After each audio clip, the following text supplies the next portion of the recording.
Hello and welcome. I'm your host, William Lou. You are listening to the Raptors Reaction Podcast, which is a presentation of ToonieBet, Sportsbook, online sportsbook, and casino.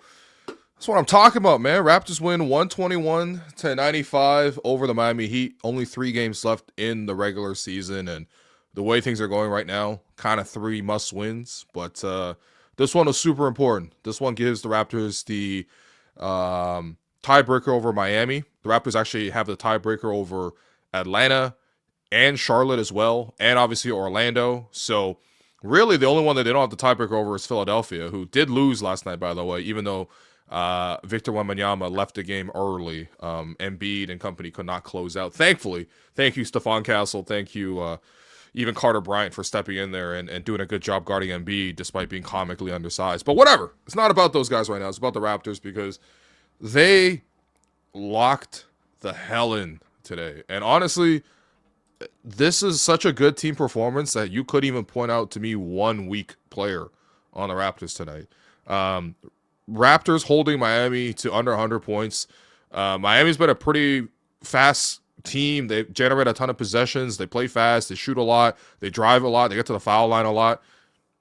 The Raptors have managed to hold them under 100 points 3 times this season, which is incredible. And they did it here again tonight, holding it to just 95 points. But on the offensive end, despite some hiccups here or there, Raptors were really able to pour it on against the Heat. And I think the biggest part of this game was seeing the way Scottie Barnes and Brandon Ingram stepped up as the leaders of the group, and the way they issued control. The Raptors' best quarter all year is the third quarter, and the Raptors in the third quarter going 30 for beating them 30-25. But most importantly, it was how those points were coming across, because it was Scottie going in for an and one. It was Scottie getting double team, hitting Jakob for an and one. It was Scottie hitting Jakob on the roll. It was Scottie to CMB on a cut for a layup. It was Scottie hitting a 3 at the top. It was Scottie dunking the ball in transition. And then it was Brandon Ingram in a corner 3. It was Brandon Ingram with the 3 at the top. It was Brandon Ingram with the mid-range jumper. Brandon Ingram fighting his teammates. And, man, just seeing the two of those guys operate like 2 all-stars, which is what the Raptors have, is 2 all-stars. Seeing those guys both show up as their best selves in this game was the difference. And that was a knockout blow, because after that quarter, the Raptors up 20, and it wasn't over, but the Raptors were firmly in control. And going into the fourth quarter, a continuation of that, the second unit coming in, a lot of guys did a great job off the bench as well. We'll give them their credit. But first and foremost, their 2 leaders stepped up. And I couldn't believe it when I heard this stat on the broadcast when, Matt brought it up. But this is the first time that Scottie and BI both had 20-plus in the same game since February 4th, man. Like, that is a way too long of a period. That's over a month. It's February 7th. It's April 7th, sorry, right now. Like, it's 2 months ago when that happened. But you know what? We will take it, because they played great individually, together as well. And they led the charge. I felt like all night the Raptors had the 2 best players in the game.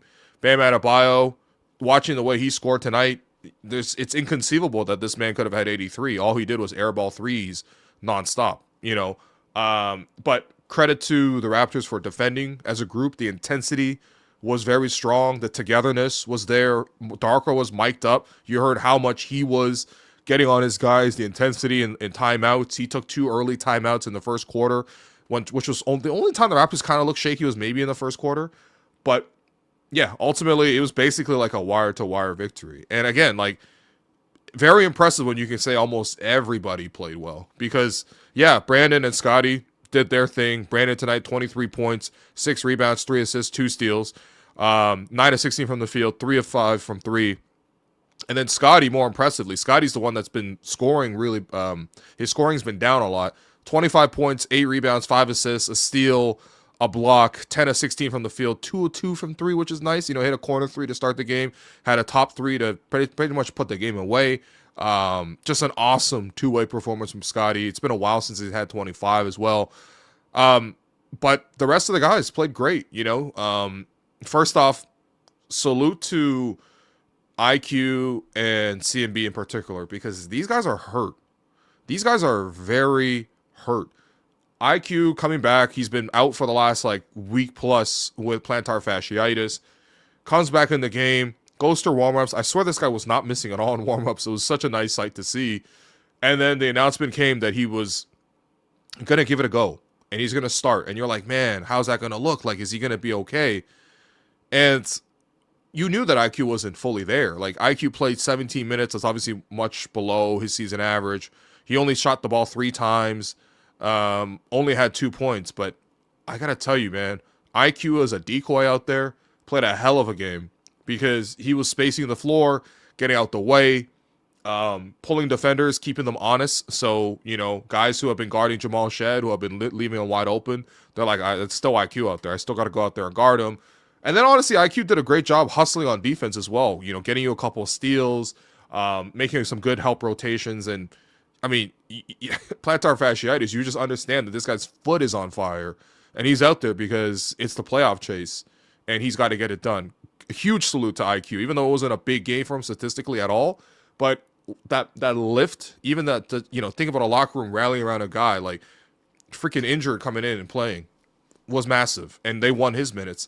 And then CMB, I mean, look, I'll praise Scottie and Brandon all day long for their performance here tonight. But CMB was the best Raptor on the court in the first half. When the Raptors had some inconsistencies, when the Raptors looked shaky at times, CMB coming off the bench was a game-changing force. Like, the way he was making plays on both ends of the floor, winning rebounds, single-handedly stopping Bam, single-handedly stopping Jaime Jaquez. You know, these guys routinely go for 30, you know, but CMB's out there defending these guys one-on-one, help defense coming over as well, rolling to the basket, playing through contact. Man, this guy's the toughest guy on the team. And I give CMB so much credit because prior to the start of the game, I was out there watching just, you know, the warm-ups as I always am. Just a man who loves watching warm-ups is what I do out there. And I'm watching, like, CMB get taped up by the, you know, head athletic trainer, Rayon Malik. And I'm like just watching him go circle after circle after circle after circle of tape on CMB's hand to the point where I'm like, dude, how was he even playing? You know what I mean? Like, it's not even science so much as it's just like almost like a school project, you know, like when I don't know if people have kids listening to this or if you guys have been kids in a school project, but you know, like when you're trying to put together those like science fair exhibitions and you just go rolls and rolls and rolls of tape that it looks like papier mache. Like, this is what it was. Okay. Prior to the game, CMB is getting his thumb taped, and I'll full screen the video. But like, can you guys see this? Like, his thumb is like tripled in size in width just off the layers of tape around it.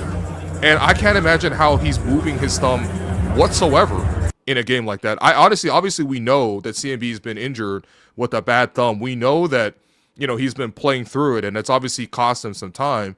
In fact, we actually got a note from Michael Grange who reported that CMB's in fact not just holding on to one thumb issue, but it's actually 2 thumb issues. He actually has 2 separate injuries in the same thumb. There was the original injury, and then there was also when Lucas slapped on his thumb, there was a second injury on that same thumb. This guy's got the thumb in 3 parts and is being held together by tape. He can't grip the ball. He can barely shoot the ball. Imagine what that does to your touch without your thumb. And he's still out there giving you everything on a night-to-night basis, man. This guy is like, and he was awesome tonight. Like, seriously, in the first half, the amount of plays that he was making, you know, stripping the ball, winning loose balls, sparking fast breaks, you know, it was just very, very impressive to watch him. And again, like, part of the reason why the Raptors won this game was because the Raptors dominated the transition game against a team, by the way, in Miami, who usually do that to their opponents. They basically reverse Uno'd them and said, you know what, we're going to dominate you on the break. And a lot of that starts with your defense. How much are you able to force air balls, disruptions, late shot clocks, stop them in transition, rebound the ball, and then obviously hit the first outlet pass. CMB was at the heart of everything in the first half. But, you know, everyone basically came in and did their jobs tonight. Jakob, you know, there's certain nights where Jakob, his back feels good and he's healthy and he's out there. No complaints about Jakob tonight. Maybe some mea culpas for Yak tonight because Jakob, quietly excellent, shut down Bam Adebayo. He was the guy primarily on Bam. And again, last month, Bam goes for 83. Tonight, Bam Adebayo goes for 7 points total. And yeah, Bam couldn't hit the corner threes, and hopefully it stays like that. But Jakob did a great job absorbing the physicality by Bam. And he was the initial assignment. He was the primary assignment. And of course, on the other end, Jakob, despite missing a couple push shots here or there, still went 17 points, 6 rebounds, 3 assists, 2 steals, a block, 8 of 13 from the field. He played great. The only thing I was worried about was Miami going to zone, and early parts of the game, it was like CMB and Yak in the game with Jamal Shed out there against Miami's zone, and it got me nervous. It got me worried. But as the game went on, Darko avoided more and more of those situations, try to sort of split those two up as much as possible. But honestly, even playing them together was okay in the fact that those two were two of the best Raptors on the floor tonight. And then, watching Jacoby knocks the threes off the bench. I mean, that's all he's coming to do right now. I mean, he got 8 threes up in 26 minutes off the bench. He's been starting lately. Now he goes back to the second unit. But that aggressiveness stayed. This is still the same confident, aggressive Jacoby that's taking his shots and, continuously looking to attack. And even though Jacoby, I think the adjustment for the second game is how he's able to sort of body up against Tyler Hero and Norm in particular, and try to still stay in front and still being physical while also not giving them the bailout fouls. Because to be honest, I'm not going to lie to you, watching Tyler Hero and Norm jump into Jacoby over and over again and get themselves to the foul line was a bit nasty to watch. But I think that's the thing that Jacoby could do a little bit better in terms of just guarding those two guys. But of course, those are 2 hard assignments. Coming in against Hero, coming off the bench against Norm. I mean, Norm made an all-star game. He's coming off the bench now. But I thought Jacoby did well shooting the threes. I thought Jamal, look, he's been under the microscope. He's been targeted by the opposing defense by leaving him open. His man is always going to help on a lot of these drives, and it's like sticking a lot of the Raptors' offense in mud. And that's why, even though he started a couple games with IQ out, now he's coming off the bench, and Jacoby was coming as a starter for a bit. But Jamal was back to his usual self, in terms of getting into the paint, dishing it off to the bigs on the roll, even just little up fakes here or there, pulling guys off their feet, and then sliding that pass again inside to his bigs, force feeding BI, who was hot tonight, which always helps a pass first guy like Jamal. Just you make the job easy for Jamal when BI, the leading scorer, is hitting everything. So it's like, all right, cool. I just got to find BI. Easy for Jamal to do.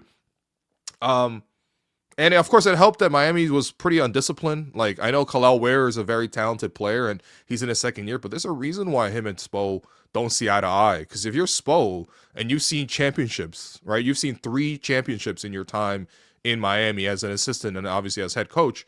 You've seen the greatest players of all time, basically, like Dwayne Wade and LeBron and, Shaq, in your building, in your system. The level of focus that it takes to be that great. And then you come in and you see Khalil Ware jumping at, pump fakes by Jamal Shed in the middle of the floor while he's got a man on him and leaving his assignment open and taking bad threes. It's like, you would tear your hair out too. You know what I mean? But credit to Jamal because he played great, pushed the fast break and just kept, the offense humming along. Mamu coming off the bench, knocking down big threes, driving the lane, going in hard. I think the nice thing I've seen from Mamu is sometimes Mamu I don't say he takes it in too soft. He's not soft, but like sometimes he doesn't drive in with the type of force that the game demands. Brother, in this type of game, you got to go in there. You got to force the issue. You got to take it strong to the cup. And Mamu's very athletic.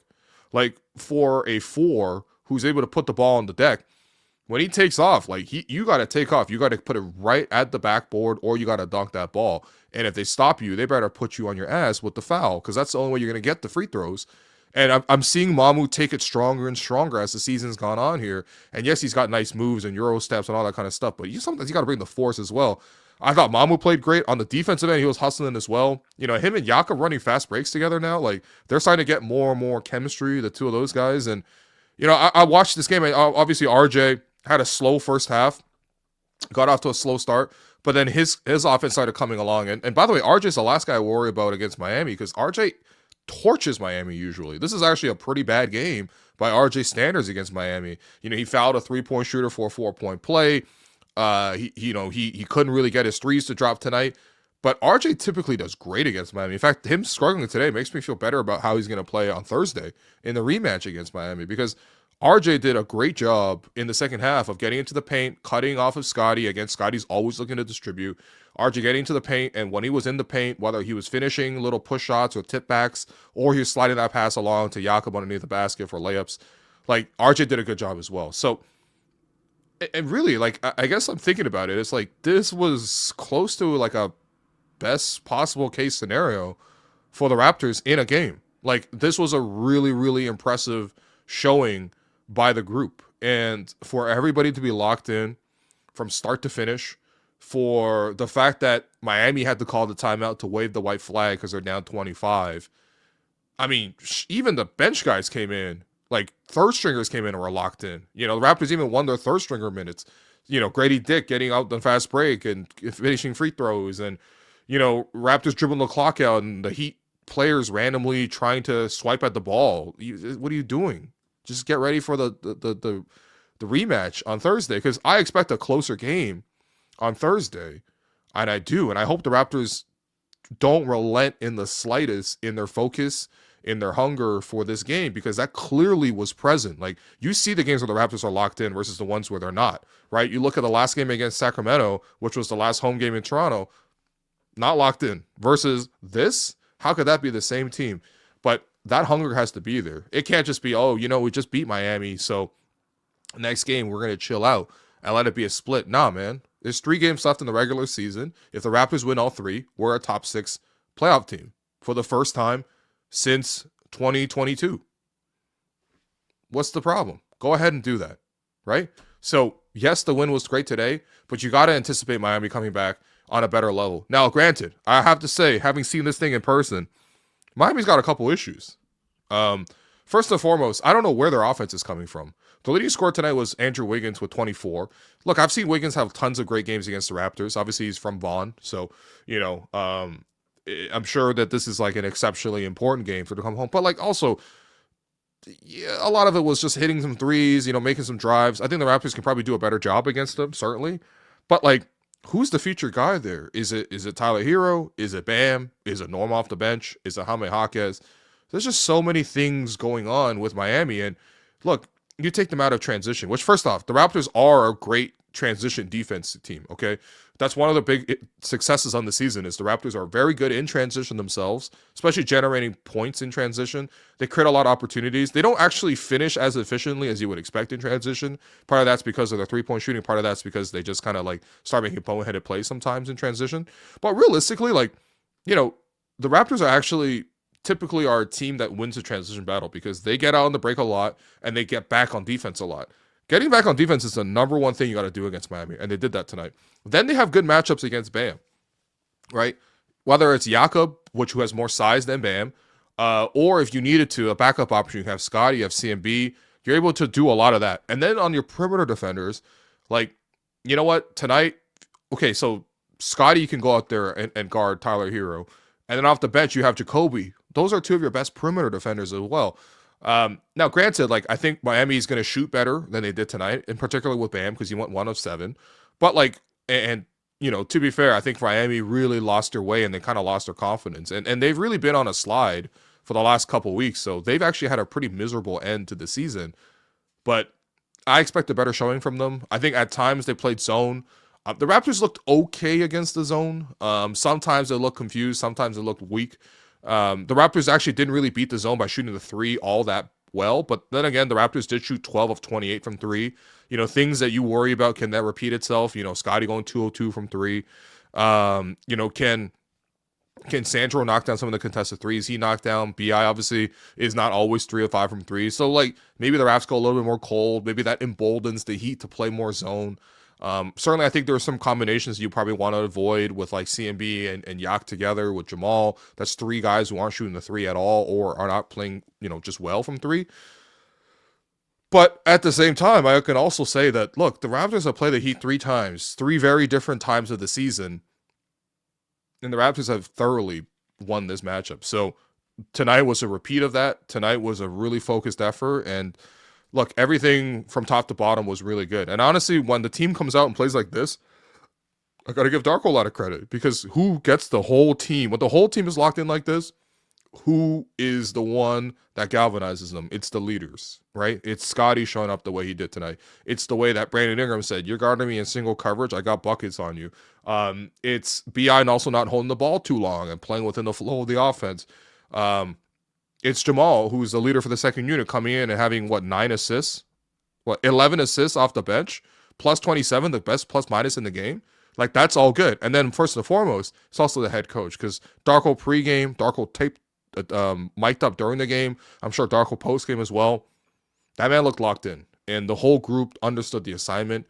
The Raptors control their destiny, despite all the pandering, all the hand wringing, all the complaining, and everything you want to say about how the end of the season has gone in terms of, the Raptors being in a playoff position for so long and now having to fight for it at the end. The simple facts are this: the Raptors, nobody else, the Raptors control their own destiny. If we win the next 3 games of the regular season, the Raptors will be a top 6 team. You may even lose one and still be in the top 6, but ultimately you are in this position. And the Raptors tonight took control from start to finish, and they have to do it again on Thursday. So, great game, great result, and we're going to take a quick break. We want to hear from you guys and take your questions. This segment is brought to you by Table Fare and Social. Get your pregame bites and after-work drinks at Table.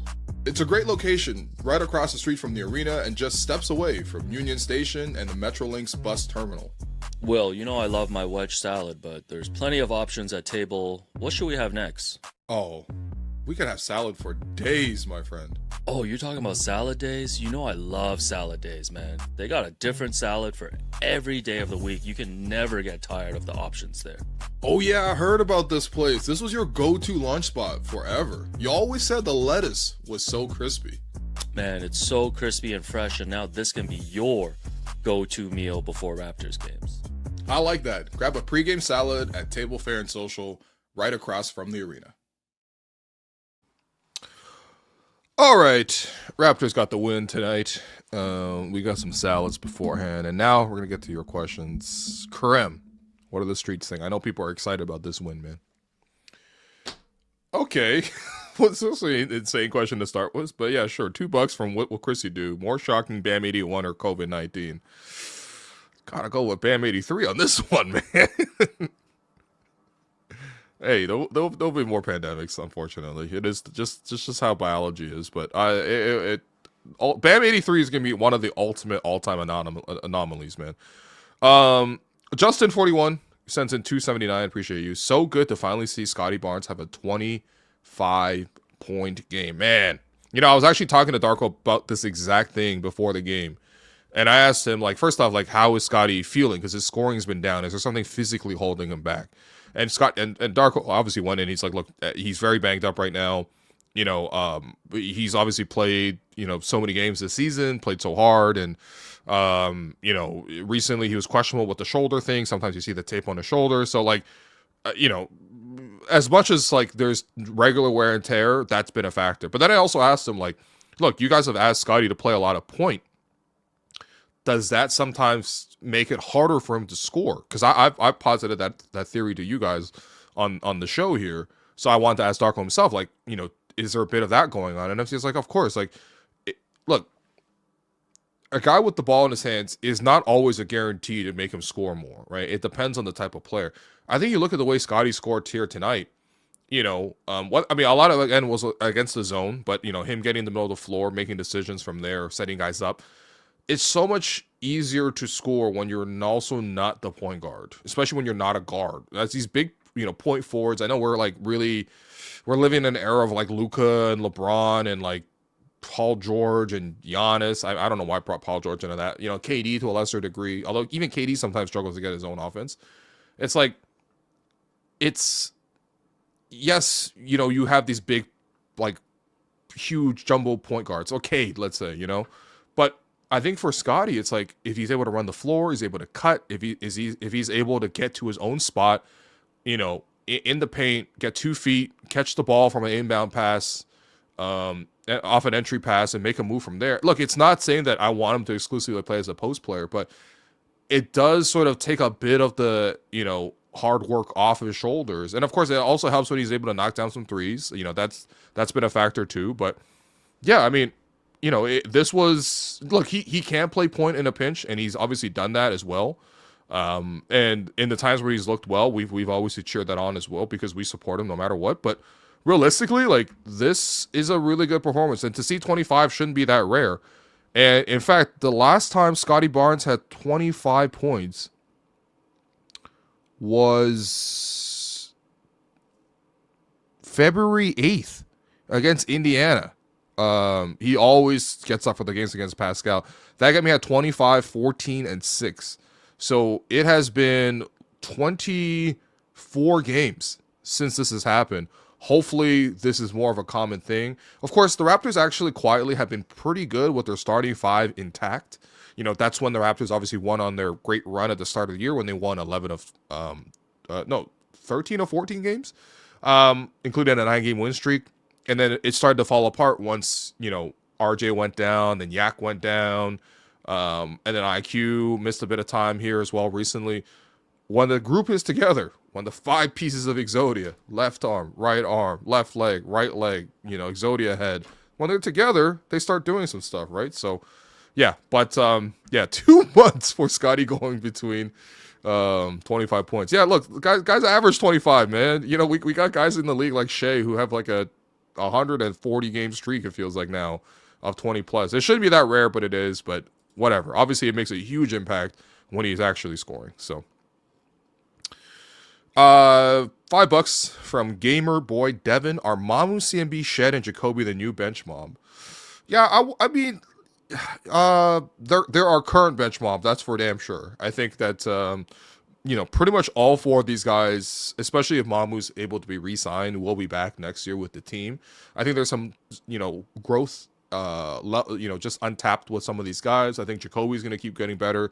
CMB, I mean, I could just only imagine what CMB could do with a healthy thumb, because again, watching his thumb get taped up like that, I was like, dog, this should look like a hockey stick at the bottom. You know what I mean? Like, when you see the guys taping their hockey sticks like compulsively at the like, that's what it looked like with CMB's thumb. And like, if CMB can just get a healthy season with the thumb and grow into his sophomore, I mean, he's already such a strong body, and he's so smart defensively, and he's so tough. You give him some clean health and more experience, and him growing the 3-point shot. Jamal, I mean, look, Jamal says nobody beats him in 3-point contests in practice. I don't know, maybe like IQ's not practicing threes like that, but like Jamal can shoot, I guess, behind the scenes. He's just like, in games, he's struggling with it. But like, if he gets the 3-point shot down, he also does a lot of winning things in terms of his defense, his peskiness, his passing, his playmaking. He's one of the best passers off the bench in the NBA. Jacoby, you're already seeing some of that growth in real time with him getting so much more confident with the 3 ball as the season has gone on. And then Mamu, like, he's not old, but at the same time, like, you've seen real growth out of Mamu this year as well. So yeah, this will be a nice group to bring off the bench, not just this year, but next year as well. Yeah, Shed plus 27, Mamu plus 23, Jacoby plus 18, CMB plus 17. A lot of the Raptors' second unit outplayed Miami's second unit as well. Granted, like, I know Kel'el Ware puts up like eye-popping numbers, but watching in person, I was just like, the impact. Forget the impact of like hustling for rebounds or like blocking shots and stuff. He was just straight up out of position, like nonstop. And I guess when you watch box scores, you don't see like how much is a guy in the right spots. And for a guy who's young, it didn't really feel hungry. Like, you watch CMB and you're like, that guy's hungry, man. Like, he's got all sorts of injuries going on, but like he's got 2 separate injuries in the same thumb, and he's still like trying to slap at the ball and dunk the ball and win every rebound, diving out of bounds. It's like, I don't see that hunger with Kel'el, and Jaime Jaquez, who is typically like, their guy off the bench. I think he's like the 6-man candidate. By the way, can you win 6-man of the year if you're not even the best 6-man on your team? Because Norman's clearly a better 6-man, but like, Jaime, I thought the Raptors did a good job guarding him. Again, CMB did a great job, on the possessions where he was on Jaime, just like one-on-one, stopping that guy. That guy's a very determined, tricky, aggressive driver. It's not easy for a lot of bigs to guard him, but, CMB did a lot of good work against him. And then even Norm, like Norm came alive for a stretch there at the end of the third quarter. But like realistically, Norm had a pretty tough one as well. So I mean, on paper, you would say Miami actually has the way better bench. Khalil Ware, Jaime Jaquez, Norm Powell, even Kaspers Yakachonas. He's been doing a really good job this year, especially like there's games where he has like 5 threes made, 6 threes made off the bench. Raps really cut off all of that. And I think a lot of that again is just due to like based on a half, like we're just talking about half court offense. It didn't really feel like Miami had like that big of a half court offensive weapon that you had to stop and you had to sell out to stop this guy. It looks like they were running a lot of plays. The Raptors really scouted them well. Again, got back in transition. And ultimately, if it's Bam taking a contested shot, if it's Tyler Hero trying to like Euro step his way to the basket, if it's, Powell Larson trying to, he had a tough one here today, but he's been typically pretty good. If it's Davion Mitchell offense, we know how that goes in Toronto. Like, it just, yeah, you know what I mean? So, hey, scoreboard update. So the Celtics helped the Raptors out. They get revenge on the Hornets. They beat them because last time Charlotte went there, they actually beat the Celtics by like 25. But like Celtics win 113-102, which pushes the Hornets back in the standings. Yesterday, we also got some help from the Spurs, who were able to take care of business against the Sixers. Again, the Sixers actually got quite lucky because Wemby left the game with like a rib thing. Hopefully, Wemby's able to just close out the season and play in his first postseason. I think it'll be fine. But like, yeah, I was watching that game. I was like, man, of all things, because I was only watching the game to hate watch because I never watched Joel Embiid on purpose. And every single time Embiid picked up drew a foul, I literally changed the channel to the NCAA championship game. But yes, Philly couldn't get it done, and then today Charlotte couldn't get it done against Boston. So if I take a quick look at the standings at the current moment, let's look at that together, guys. Let's look at that together. If I take a quick look at the standings at the moment, I'm gonna zoom in a little bit here as well and scroll up. So here we go. So Toronto is still in 6th. They're a game behind Atlanta. Now, granted, I don't know if the Raptors can actually get back above Atlanta. But again, the Raptors do have the tiebreaker over Atlanta, having swept them on the year. So if the Hawks manage to drop a game and the Raptors win out, like the Raps actually could go above the Hawks. By the way, shouts to the Knicks as well. They did the Raptors a favor yesterday because they beat the Hawks. The Hawks actually led for a lot of the game. I mean, honestly, an incredible performance by Nickeil Alexander-Walker, who should absolutely be most improved player.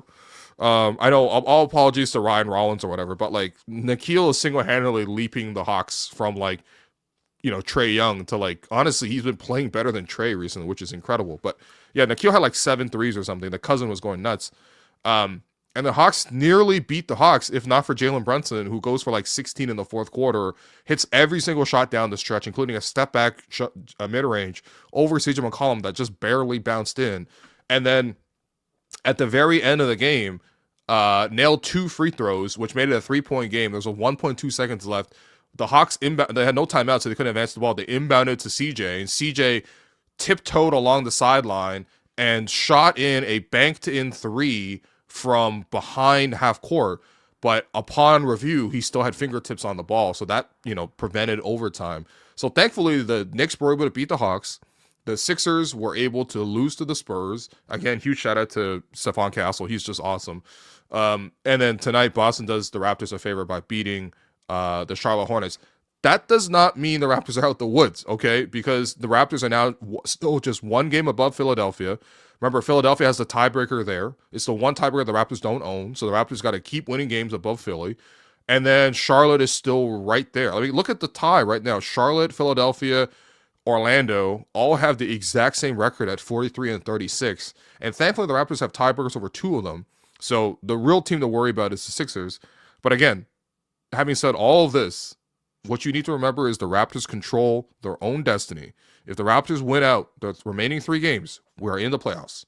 It doesn't matter what happens with the tiebreakers. It doesn't matter what happens with the teams below them.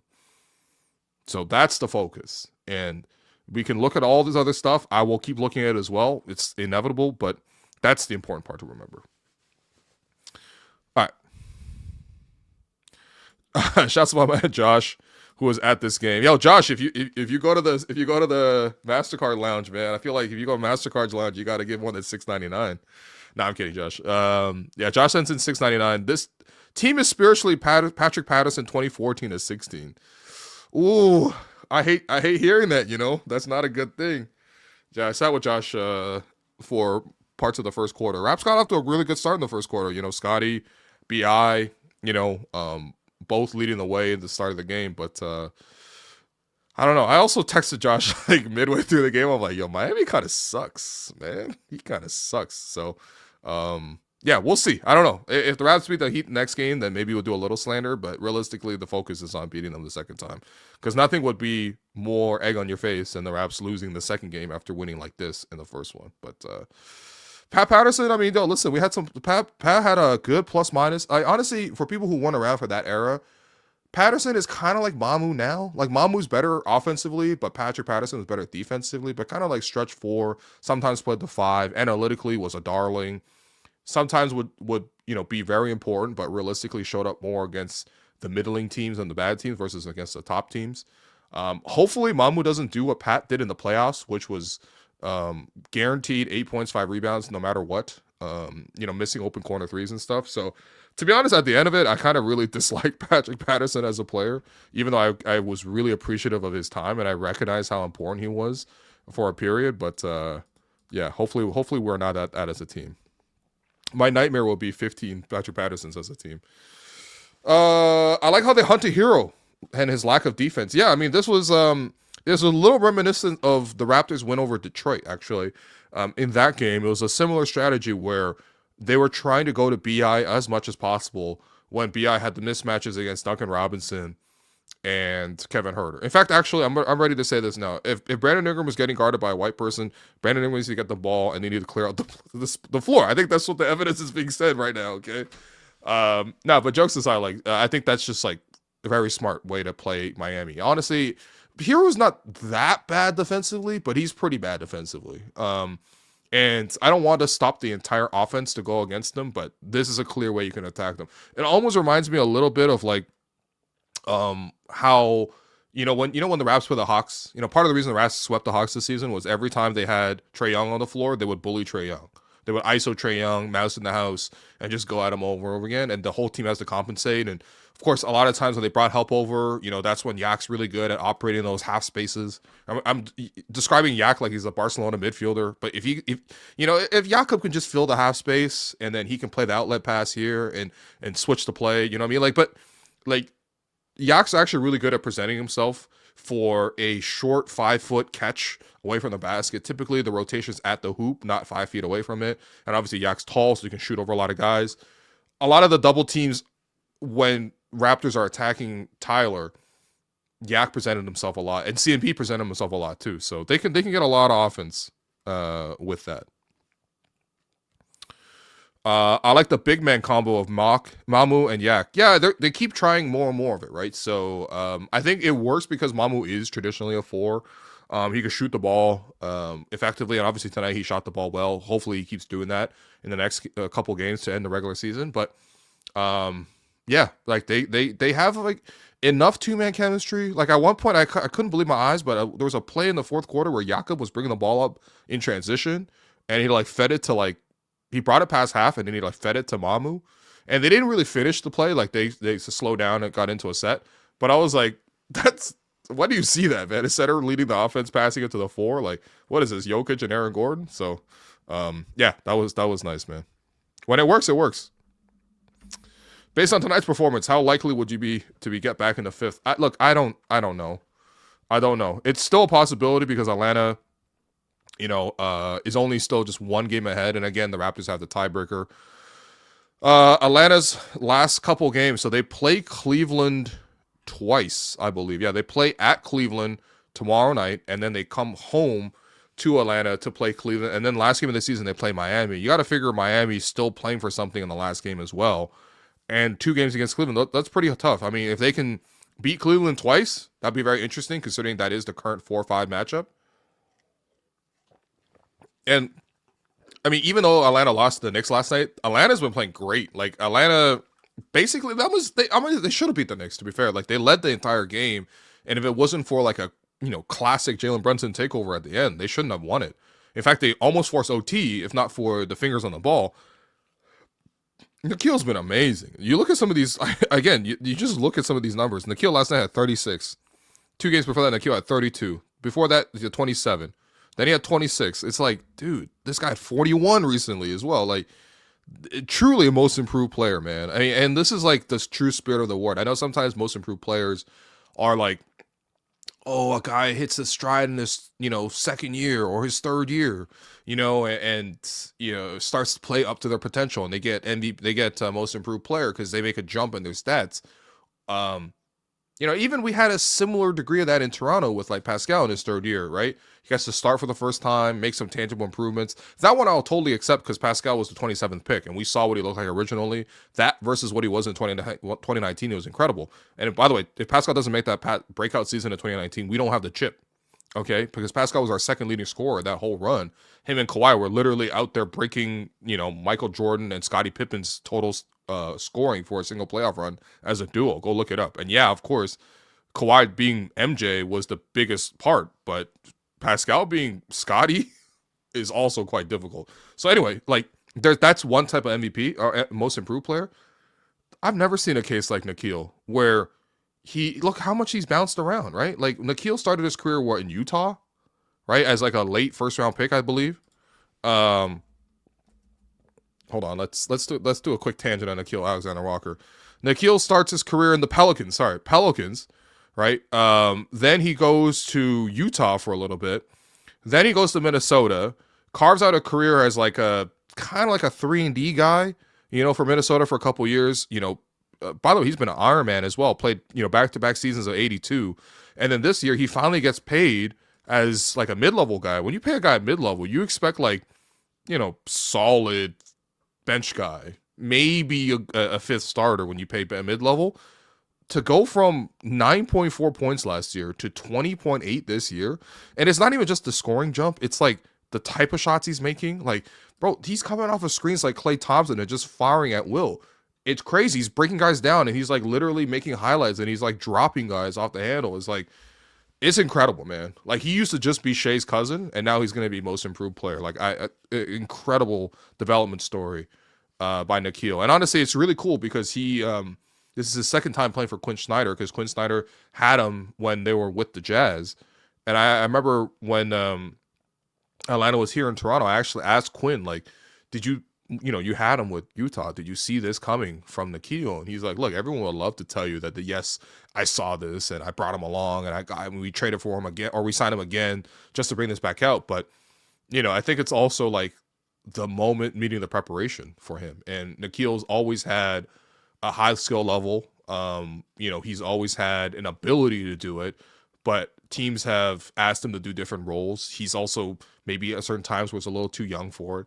And now this year, with Trae Young moving on, Nikhil's like being promoted in this way, and he's been awesome. So, yeah, I don't know why I'm just taking a huge detour for Nikhil, but, salute the Canadian talent that we have in the league, man. We got $5 New Zealand from Lachlan. Great dub. Our top three guys did the job well. One cause for concern is the overhelp on defense against better teams will get exposed. Is that a real issue? I think there were some moments of overhelp, but I think at the same time, the primary focus was shutting down Bam, shutting down Hero. And yeah, that left Davion and Andrew Wiggins open a lot. But I think first and foremost, the best thing the Raptors did tonight was get back in transition. Cannot be overstated how much that is important against Miami because they have so many ball handlers and they're so aggressive and they attack so much. But then the second part is you shut down some of the more consistent scorers. Then, of course, like I expect Jaime Jaquez to be better from three. I expect Norm to be better from three. I expect like even Bam to not go 1 for 7 and Hero to go 1 for 4. I think the second game will be much harder than the first game. But at the same time, the Raptors have basically held and pinned Miami down for 3 straight games, and I'm hoping it's 4. So Miami was a disaster, or Miami is a disaster. Who even build around? Look, the reason Miami is the way they are is because they're in the play-in every year, so they can't draft like game-changing talent. They kind of have to like hit above their slot every single time. And to be fair, they've done that to a certain degree, right? Tyler Hero is like a much better player than what you expect at 13, or Bam Adebayo is a much better player than what you expect at 13. And, they're hoping that Khalil Ware can, put the maturity piece together and the hunger piece and get to that level. And they're hoping that, Yakuchonis can get there eventually. But I think ultimately it's really hard to build from the middle, and Miami's been trying to do that for a long time. And the advantage that Miami has is that they can typically recruit free agents, right? So they signed for example, in Toronto, they took Kyle Lowry from us for close to max at that time. They took Jimmy Butler, when Jimmy was a free agent. And I know these were signed in trades, but basically you still need a guy to come and decide to go to your team. Obviously LeBron and Chris Bosh in the decision way back when, Shaq wanting to go to Miami when he wanted to get traded from, the Lakers at the end there. Like this, they obviously have that sort of draw, but look, they've also whiffed on it was supposed to be Donovan Mitchell. He didn't come. It was supposed to be Damian Lillard. He wanted to come. They still couldn't get it done. They got intercepted by Milwaukee. It's supposed to be Giannis. Giannis still is in Milwaukee. So maybe if they get Giannis, it'll change some things. But when you're kind of just like permanently in stasis like this, and obviously Jimmy Butler moving on as well. It's like there's a reason they're in the play-in every single year. You know what I mean? Like this is like a classic play-in team. It's good to have IQ back, even on a minutes restricted. Again, like I salute IQ. I salute all these guys for playing tough. Like you notice I really wanted to focus on CMB and IQ in particular because, I mean, look, other guys are banged up too. When you watch RJ, it looks like he's wearing a diaper on his shoulder. Like it's a huge shoulder pad. When I saw Scottie without his jersey tonight in warmups, he had this padding on both sides. Like it's like a undershirt with like, thick padding on the sides. It's almost like a fat suit in a way because it's just adding like, you know what I mean? Obviously, like Scottie's like cut like nobody else, but like I mean, like he's wearing all this protection as well. He's got the thing on his shoulder. Everyone's like banged up to some degree. Jamal's played every game this season, but they know how important this was, and they played great. So, can I explain what the new signing key does for my boy AJ Lawson? I can actually because I want to do more reporting on it. I was going to talk to some people involved in it. I just couldn't get to that today. I did get a chance to talk to who am I kidding? I got a chance to talk to Bobby for a while today, but we didn't get to Tyreek Key. So the two of us were just both crashing out over losing to Sacramento, unfortunately. Sorry guys, I was too busy on that. I forgot to do my reporting portion. Caroline sends in $7. Back to believing in the 5th seed. Your React pod is usually better than watching the highlight reel. Thank you, Caroline. That's very nice of you. Yeah, I mean, this is one of those games you would definitely watch the highlights for again. But again, we can't, you know what I mean? Like, don't lose the hunger. We got to get the same thing. Like, I think it's inevitable that you're going to drop off a little bit after a big win like this. You're going to relax a little bit. They have to fight against that. They need to capitalize on the Heat. They one win is not enough, man. It ain't enough.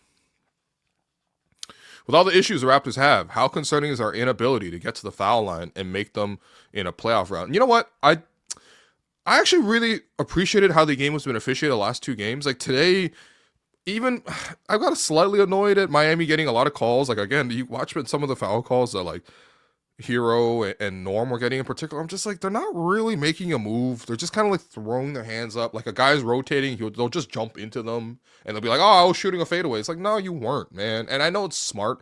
It's a vet move and these guys are vets, but like, I don't know. It was some nasty ball out there from some of these guys. But ultimately, I really like how the last 2 games were officiated. Like, this is kind of not playoff style officiating, but like, that game against Boston, like both teams combined to shoot like 20 free throws. Tonight, the Raps shot 16 free throws. The Heat shot 19. Like, that's a healthy number. Like, it's crazy because like, remember, because a lot of people skipped this game, but like when the Raptors played the Grizzlies, bro, the Grizzlies shot 41 free throws. It's like, what? Like, you know what I mean? Like, some of the games don't even look real. Like you should allow some leeway for defense to be played. And of course, I think a looser whistle actually benefits the Raps because Scottie's physical as hell. Jakob, he's get frustrated when, like that Memphis game, he couldn't really guard. He damn near fouled out. He thrives when the game's more physical. I think CMB definitely thrives when the game's more physical. Jamal, Jacoby. Like, I think that's the type of game that we should be trying to play, and of course, Bi and Scottie know how to play because those guys don't even get calls regardless. So and tonight there was even moments like where Scottie was like really frustrated. I think maybe at the end of the first half, or no, it was the end of the third quarter. He got really frustrated because he got a couple drives in, and like he probably got hit, but the call wasn't there, and he's complaining to the ref, and it was in front of the Raptors bench, and you saw the entire bench, not just Darko, but assistants stepped up, standing on their feet. They're like, "Get back, get back, get back!" And the way Scottie responded, because Scottie was pissed. The way Scottie responded was in the right way. Getting back in transition, getting a rebound, coming back down the floor, knocking on a three from the top, and then coming in for a vicious transition dunk. Like, that's how you respond. Don't fixate on the referee. Play through it. Hey, Darko got to sit back and make that chill choice tonight. You know what? Darko, you earned this one, buddy. Darko, you got to sit back and make that chill choice. I mean, look, I'm not saying to chill out at all. In fact, I actually want you to do the opposite. But look, this playoff chase, this play-in chase, is stressful. And Coors is a chill choice. I think actually tomorrow Raptors are off. I think they'll probably practice and then they'll play again against Miami at home. You got to make that chill choice sometimes. You got a night off. You can kick your feet up. You can maybe hate watch a little bit elsewhere. I know for me personally, I'll be watching the Toronto Blue Jays. Hopefully they're able to get one off the Dodgers at least, but thanks again to the Jays, we got tickets again, so me and Al will be at the Jays game rooting them on, hopefully reversing the curse that we put upon them the last time we were there in the building. And otherwise, I'll probably be having my phone out too, so I'll be watching PSG versus Liverpool. We got a question about that later, so we can get to that later. But yeah, sports in general can be stressful, and so when you feel that, you got to make that chill choice for yourself. So when the mountains turn blue, on the beer, that means it's as cold and as refreshing as the Rockies themselves. So why not make that chill choice for yourself? Find Coors Light near you. Visit CoorsLightShop.ca. Celebrate responsibly, and you must be of legal drinking age. We got 199. You seen them try to fight TJD at the end. Yeah, that was who was that? Myron Gardner? Yeah, man, come on, dog. Yeah, come on now. You got to do the fighting in the game, okay? Let's save some of that fight for next game. Honestly, if I were a Heat, I'd actually like seeing that, because imagine you're on the other side. Imagine you're a Heat fan. You're watching your team fall apart. Your team dropping into the play-in again. Your team losing by 26 in a must-win game for them as well. And then the only fight you see is from Myron Gardner. Like, come on, dog. I respect that almost. It's petty, but I actually do respect that a little bit. So, and yeah, TJD, not afraid of action. I like that. Keep going.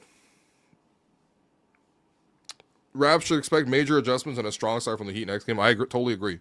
I mean, I don't think they're going to be like adjusting like everything. You know what I mean? Like, I think the hard part is maybe the Heat got to throw a double team a little bit at Brandon, but Brandon also made a lot of jumpers tonight. So it's like, what can you necessarily do? They can show more of a crowd, but I think that if I were them, it's hard because if you come off of RJ's been the one that's been like torching the Heat earlier this season. This game today had 16. So when the Raptors are full strength, like obviously help a little bit more off IQ, because right now it doesn't seem like IQ's close to 100%. So they'll probably send more of the help off IQ, but like they're already committing a lot of their defensive resources elsewhere, and so I think the bigger thing is just the adjustment of how much physicality and fight they bring. Because tonight it looked like the Heat, it's not like they weren't playing hard, but Raps are also getting to a lot of loose balls and stuff. I'm sure Spo would get on them, but look, they're kind of a mid team. You don't know. I think the thing with mid teams is not that they can't play well. It's just that you never know which team's going to show up. Is it going to be the good version of Miami, who have had a lot of good wins this season, or is it going to be this version of Miami, who look like they're just going nowhere? This is the type of win we need. Yep. What a surprise! Scottie scores 20 plus and we win. Hey, we can always talk around it to some degree, but like realistically, man, we need this. You know what I mean? Like, it's not. I think it's very appreciated. And even before the game, there was so much discussion about like Scottie plays point sometimes, he plays center sometimes. Darko gave him a lot of credit. Even Spo was giving him a lot of credit. Spo was like, we have a player like that in Bam who like has to do a lot for us. And I understand like it's a heavy workload. We're literally asking him to do everything, but that's what comes with the territory of being a max player. And when you look at the last 4 games, 5 against Detroit, 14 against Sacramento, 10 against Memphis, 10 against Boston, 9 recently against the Clippers. It's like, it's just not enough, right? You know what I mean? So, yeah. Let me look at the record. Hold on. Let me see what the record is when he scores over 20.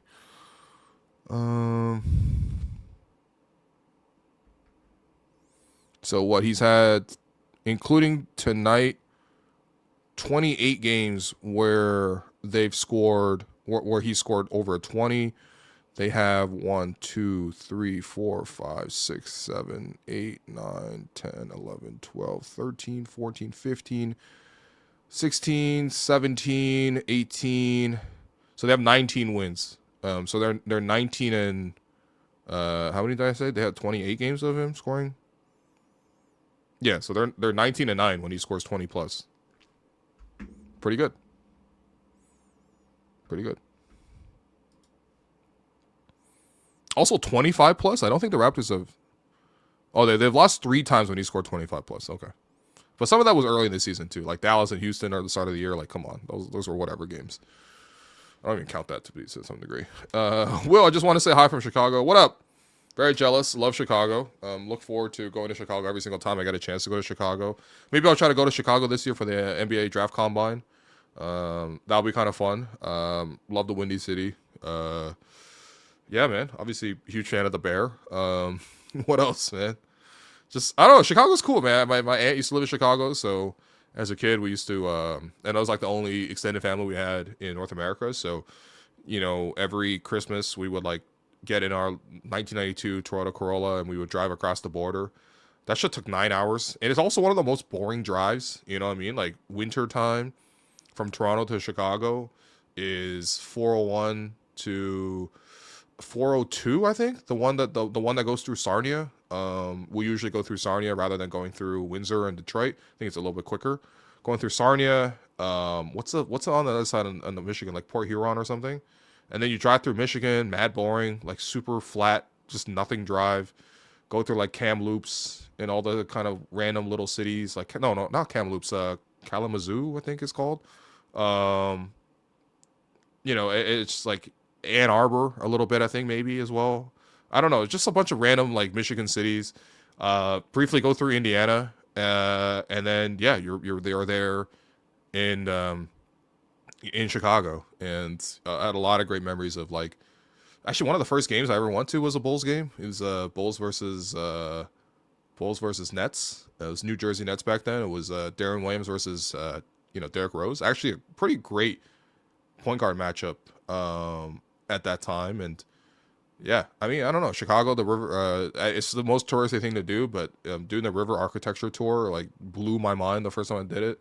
I wasn't even into architecture, but maybe I actually want to like change careers.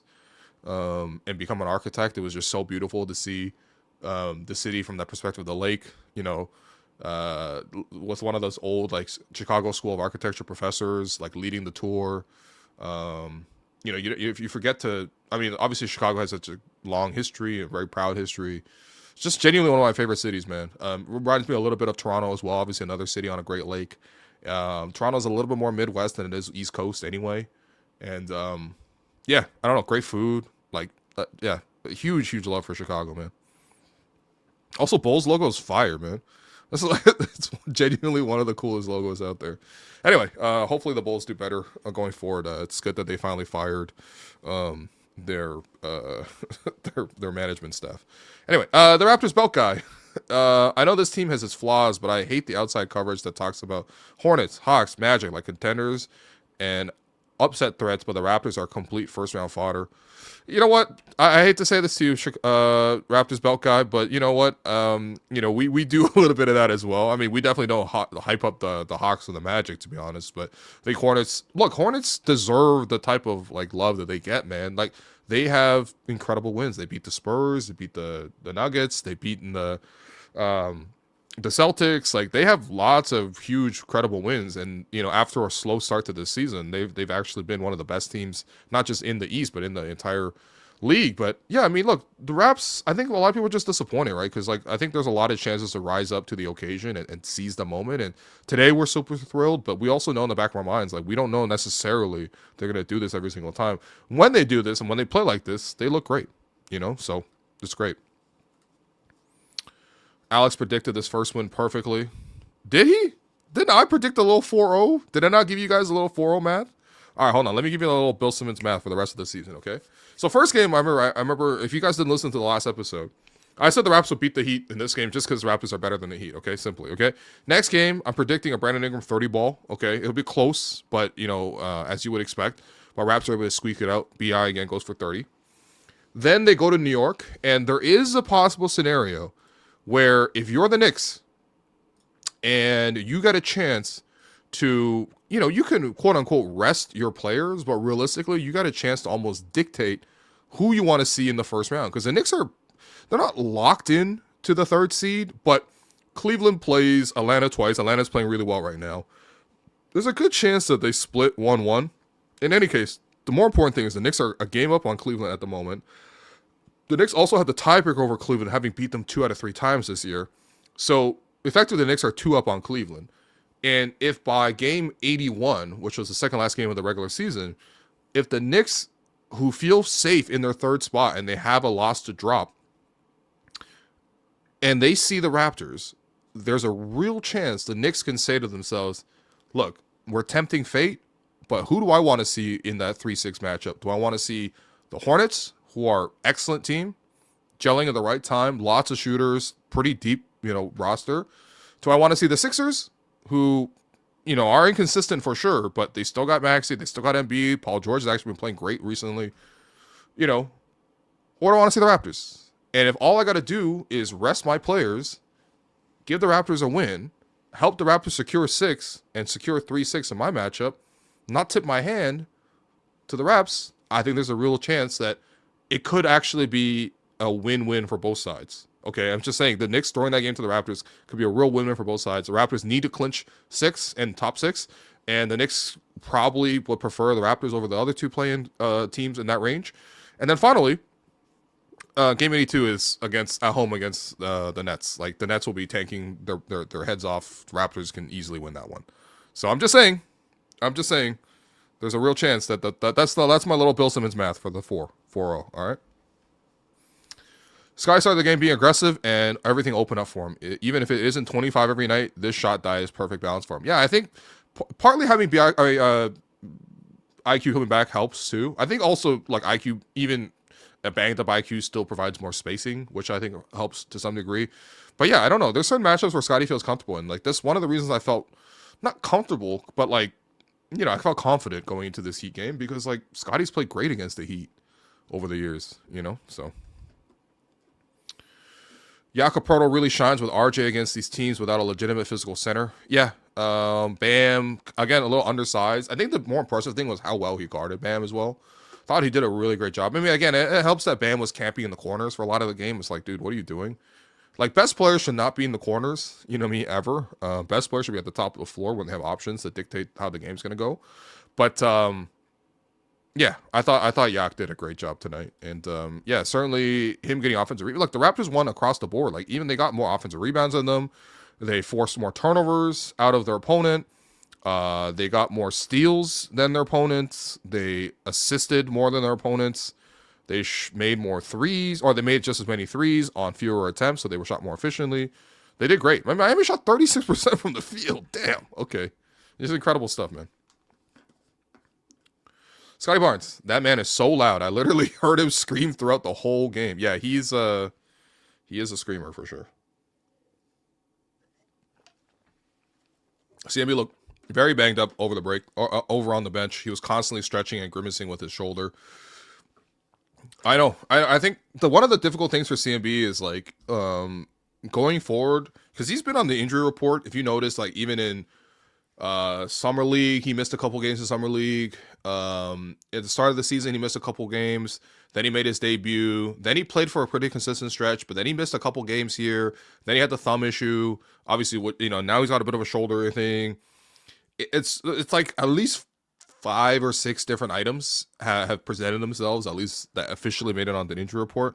I think one of the goals for CMB for next year is just like, and I don't know how you do this other than just like get a little lucky and also prepare your body a little bit stronger and better or whatever, but get used to the grind, because like I need him in the lineup, man. CMB is such a big difference maker. So very minor thing, but Eric Corey has got to give up the iPad. He's just awful at understanding what is and isn't a foul. That challenge was laughably bad. We need a different iPad coach. I like Eric. Eric's a nice guy, but let me talk to Eric about it. You know what?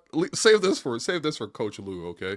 Let Coach Lou have a little chat with Eric. You know, I'll chat with Eric. You know, see, maybe get a chance to hear what his process is, because I agree with you in the sense of like a lot of the decisions for reviews I'm not really in favor of. Like even today, he was like, "All right, thumbs up." He's looking at the iPad.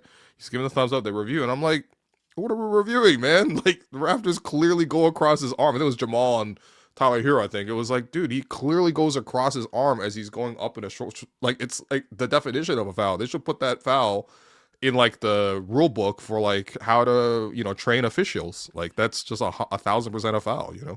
So Glorilla was in the building. Yeah, Glow's always there, man. Shouts to Glow. Ready for playoff, Scottie. Yeah, I mean, if it looks like this, hell yeah, man. I miss Davion on the Raps. Okay. I thought Davion was a respectable Raptor, there's no doubt. Like, for a guy who was here for a short period, I thought he did well for himself. I think he also did a great job going to Miami and getting himself the contract. Played well for Miami last year in their playoff series against the Cavs. And he did well in the play-in as well.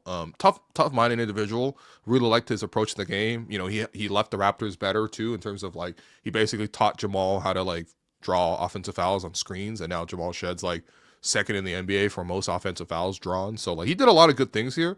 Ultimately though, Raps decided to go with Jamal, and even in a game like tonight, not to say that plus minus is everything, but Davion was a minus 25. And it wasn't necessarily all his fault. Like, it's not like he was stinking it up out there. But 9 points, 6 assists, wasn't really guarded much. And then Jamal on the other end also wasn't guarded much, but plus 27, 11 assists tonight in 23 minutes. So I think ultimately they chose a younger, cheaper guy. But yeah, I don't know. No beef to Davion. I don't know. I really like Davion. He said hi to me as well today, which was nice. Davion definitely was huge for Shed's development. They play very similar, but Shed's defense is definitely better than Davion's offense is better. I don't know. Davion's defense is really good too. I think they're just very similar players. That's all. The Heat definitely should have shot Powell at the deadline. He had just made the All-Star team, was expiring, only like $20 million. Seemed like a big fumble not to sell high on him. Sleepy Pat strikes again. Man. I respect Norm a ton. Josh Lundberg. By the way, congrats to Josh for doing the sideline. It was great to hear him out there. But Josh did the sideline, and he brought the report from Norm that Norm got to shoot around. He got really emotional looking at the banner because he's like, I can't wait to show my daughter this. Of like, this is something that I helped accomplish. My name's going to be in the city forever in that banner. And I was like, dude, that's so awesome. Like every time I talk to Norm, every time we hear Norm talk about Toronto, it's literally nothing but love, right? There's even a video on this channel of me interviewing Norm about the good old times in Toronto, and it's like one of our most viewed videos. It's like 7 minutes of pure heaven, actually. Just me talking to Norm about like the great plays here in Toronto. But Norm never wanted to leave, but Norm's full of heart. He's full of soul, and like he believed in himself. He knew that even though he was always like a bench guy, that he could be an all-star one day. He achieved that this year with Miami. And man, if you were to be traded at the deadline, like sometimes you gotta like treat human beings like human beings. Like, yeah, Sleepy Pat. I don't know. Like just because a guy makes the All-Star game doesn't mean teams are like, oh, I gotta trade for him now. It's like it's not like a fantasy GM situation. You know what I mean? Like maybe there's some GMs you can swindle out there, but realistically, I think people know what guys are. Norm was a pretty known commodity. He played like this basically for the Clippers the last couple of years as well. But I don't know. I just really respect Norm, man. Yeah, Norm a Raptor legend, bro. Understand the grind forever, exactly. So yeah, I mean, you just can't even imagine trading Norm after he made All-Star, man. This guy's been traded and dumped enough times, man. Let this man find love, man. Love Norm. Go win a chip, Norm.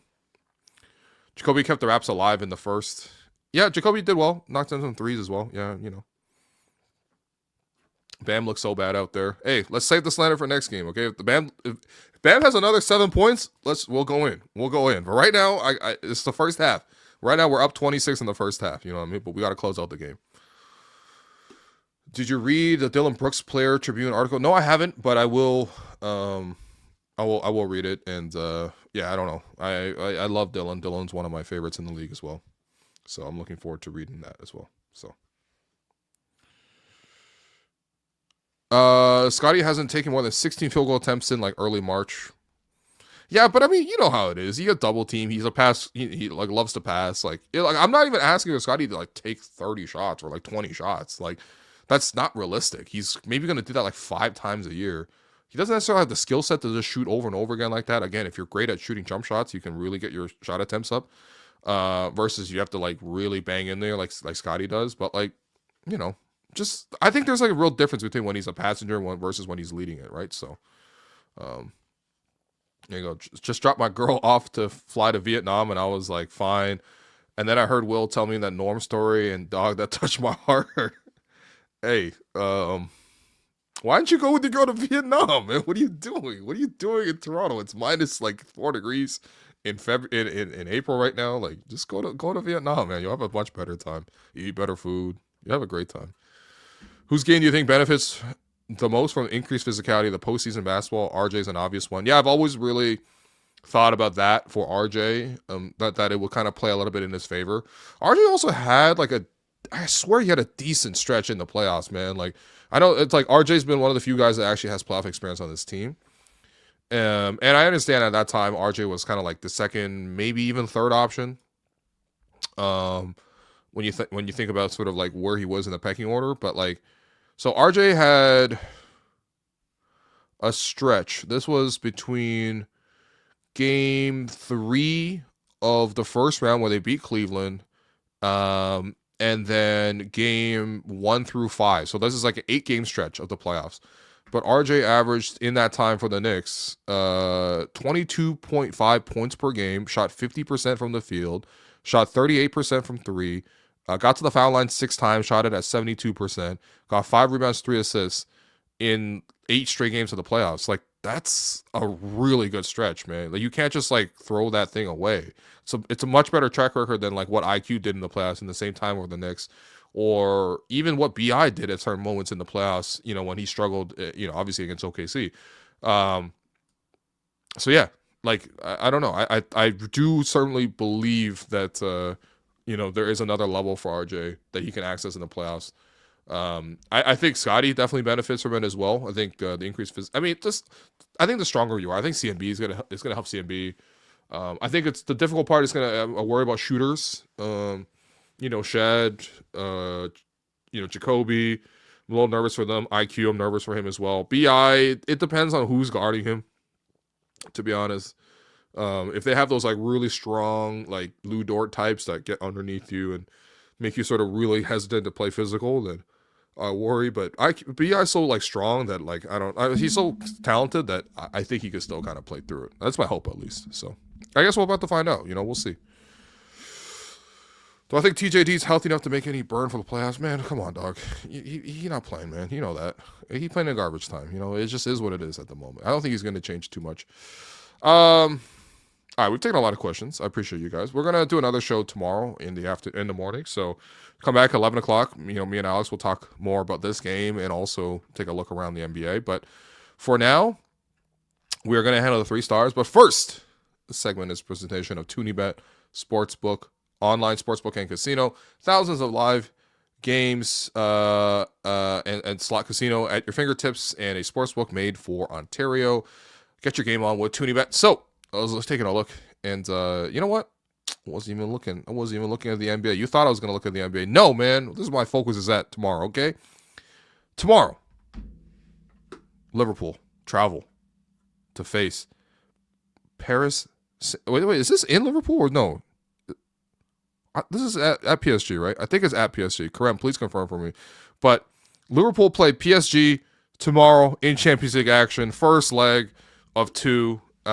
Liverpool, I think this is the only thing left possible to win. It's definitely the hardest thing in the world to win in soccer is to win the Champions League. Liverpool is plus 350 to win outright, plus 300 to draw, and PSG is minus 138 to win. You know what? I hate to say this, man. I hate to say this, but I think PSG is going to win.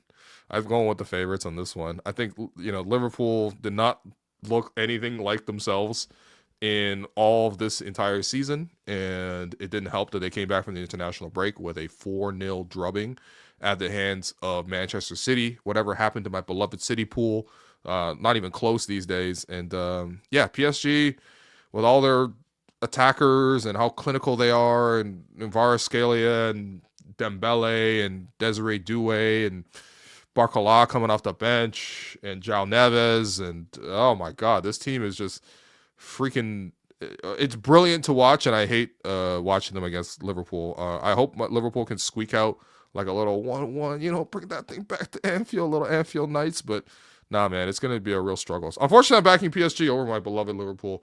I can only advise you on this because, I don't want you guys to lose money. I want you guys to make money. So make sure you hit up ToonieBet.com for all your sports betting activities. ToonieBet is licensed and regulated by the AGCO and iGaming Ontario. 19 plus, Ontario only. Please play responsibly. Okay, 3 stars, and we're out of here. First star tonight is going to go to... Let's give it to Scottie. Scottie played great. 25 points, 8 rebounds, 5 assists in the win. Again, first 25-point game in 2 months. So hopefully that doesn't go another 2 months of that happening. Second star, I'm going to give it to B.I. 23 points, 6 rebounds, 3 assists, 2 steals. By the way, B.I. did get the chain. Thank you, Kareem, for bringing it up here as well. B.I. wearing the chain and a little team photo. Pretty much everybody doing a little flex. Grady flexing, battle. TJD doing a little flex. CMB letting the hair down, finally taking all the tape off his fingers. Everybody in the back, Elijah in the little camo print, Chucky Hepburn, and man, bro, if I had to, what are the odds of Chucky Hepburn wearing a Nike Tech, bro? This guy's just always in the Nike Tech. Tyreek Key, I see you, okay? Key's in the building, you know what I mean? Just standing between Chucky and Jacoby. Mamu's in the back. Who is that beside? Oh, it's AJ and Garrett. Yeah, I don't know. It's nice to see the team do all these team photos. But yeah, BI gets the chain. It is in Paris tomorrow. Yeah, guys, I don't care if it's in Paris. I just don't want you to get embarrassed. Okay, womp womp. And then your third star. Man, I'm gonna go to CMB, but it should really be Yak, shouldn't it? I'm gonna go to Yak. I gotta be fair. Yak, you deserve this. Yak, 17 points, 6 rebounds, 3 assists, 2 steals, a block. I realized I gave CMB the first star 4 straight games in the last couple of weeks. So CMB unfortunately got stumped tonight, but CMB, you're the first star in the first half, no doubt. Your Gerald Henderson Award for who randomly torched the Raps. I gotta give that to Andrew Wiggins. Huge threat tonight. 24 points, 4 of 7 from 3, including a 4-point play. Yeah, Wiggins, bro, just chill out, man. Just chill out on your hometown, man. Please. There you go. Nike Techs is still considered high fashion in Scarborough. Please, I walked down Yonge Street from Bloor to Dundas today. You walk through TMU, brother. Like this must be the official uniform of Toronto Metropolitan University. Okay, everybody out there at Nike Tech, and it's either black or gray. Okay, I understand the vibe. So yeah, it's, Nike Tech is culture, man. Don't you know what I mean? So I appreciate it. So that's it. Baseball season is long. Jays have plenty of time to bounce back. Just saw a stat that they're 1-17 with the bases loaded. Just brutal. Yeah, I mean there were bases loaded today with with no outs, and they came out with no runs. So that's it. Thanks everyone for listening. I appreciate you guys. We'll be back tomorrow for the show, and then we'll be back on Thursday for the rematch against Miami. Bring this exact same energy for that game, Raptors. Thank you. Bye. W's in the chat for Crump.